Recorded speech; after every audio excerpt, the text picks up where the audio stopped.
দিল্লির পরবর্তী মুখ্যমন্ত্রী হচ্ছেন অতিশী। দিল্লির পরবর্তী মুখ্যমন্ত্রী হচ্ছেন অতিশী মার্লেনা। পরিষদীয় বৈঠকের পর নতুন মুখ্যমন্ত্রী হিসেবে তার নাম ঘোষণা করেছেন অরবিন্দ কেজরিওয়াল।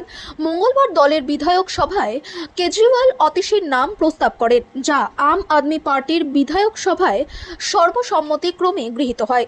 ইন্ডিয়া টুডের এক প্রতিবেদনে এ তথ্য জানা যায়। প্রতিবেদনে বলা হয়েছে, এ মন্ত্রিসভায় কোনো উপমুখ্যমন্ত্রী থাকবেন না। অতিশী আগামী 26 থেকে 27 সেপ্টেম্বর বিশেষ বিধানসভা অধিবেশনে শপথ নেবেন। এদিকে মঙ্গলবার বিকেলে দিল্লির উপরাজ্যপাল VK সাক্সেনার সঙ্গে দেখা করে নিজের পদত্যাগপত্র জমা দেবেন কেজরিওয়াল। দিল্লির আবকারি মামলায় ইডির হাতে গ্রেফতার হওয়ার পরেও মুখ্যমন্ত্রীর পদ থেকে পদত্যাগপত্র জমা দেননি কেজরিওয়াল। তিনি দেশের প্রথম মুখ্যমন্ত্রী যিনি গ্রেফতার হওয়ার পরেও মুখ্যমন্ত্রী ছিলেন। কিন্তু জামিনে মুক্তি পাওয়ার পরেই আম আদমি পার্টির প্রধান কেজরিওয়াল ঘোষণা করেন তিনি মুখ্যমন্ত্রী পদ থেকে পদত্যাগ করবেন। গত রোববার দুপুরে দলীয় এক সম্মেলনে আম আদমি পার্টির প্রধান জানিয়েছেন, দুদিন পরেই মুখ্যমন্ত্রী পদ ছেড়ে দেবেন তিনি। সঙ্গে এও জানিয়েছেন, পুনরায় ভোটে না জেতা পর্যন্ত মুখ্যমন্ত্রীর পদে তিনি আর ফিরবেন না।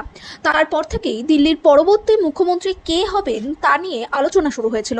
মুখ্যমন্ত্রী পদে কেজরিওয়ালের উত্তরাধিকারী হিসেবে 5 জন আম আদমি পার্টির বিধায়কের নাম নিয়ে আলোচনা ছিল। এই 5 বিধায়ক হলেন অতিশী মার্লেনা, সৌরভ ভরদ্বাজ, কৈলাশ গহলোত, গোপাল রায় এবং ইমরান হোসেন। এই 5 বিধায়ক ছাড়াও আলোচনায় ছিলেন কেজরিওয়ালের স্ত্রী সুনিতাও। সেভাবে সক্রিয় রাজনীতিতে না থাকলেও স্বামীর গ্রেফতারির পর সুনিতাকেই দলের সামনের সারিতে দেখা গিয়েছিল। এই সময় দিল্লির বাসিন্দাদের কাছে জেলবন্দি কেজরিওয়ালের বার্তাও তুলে ধরতেন তিনি।